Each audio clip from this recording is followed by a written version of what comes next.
আগামী বাজেট অধিবেশনে পাশ হবে সংশোধিত শ্রম আইন।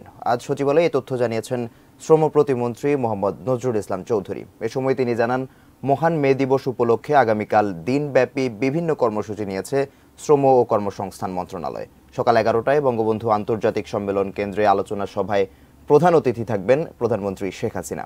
এবারের মে দিবসের প্রতিপাদ্য শ্রমিক মালিক গর্ব দেশ, স্মার্ট হবে বাংলাদেশ। একটা গরিব ঘরের সন্তান, সে হয়তো কর্মক্ষম কোনো ছেলে নাই মেয়ে নাই, বাধ্য হয়ে ছেলেকে গ্যারেজের কাজ শেখাবার জন্য, তাকে কাজ শেখাবার জন্য গ্যারেজ দিচ্ছে। সে একজন মিস্ত্রি, পূর্ণাঙ্গ মেকানিক হবে, পরবর্তী তার পরিবারের হাল ধরবে। এ ধরনের অনেক ব্যাপার আছে যেগুলো আমরা হস্তক্ষেপ করলে পরও এটা আমরা বন্ধ করার অনেক ক্ষেত্রে সম্ভব হয় না। কিন্তু প্রাতিষ্ঠানিক যে কল কারখানা, এগুলোতে এখন কোনো শিশু শ্রম নাই।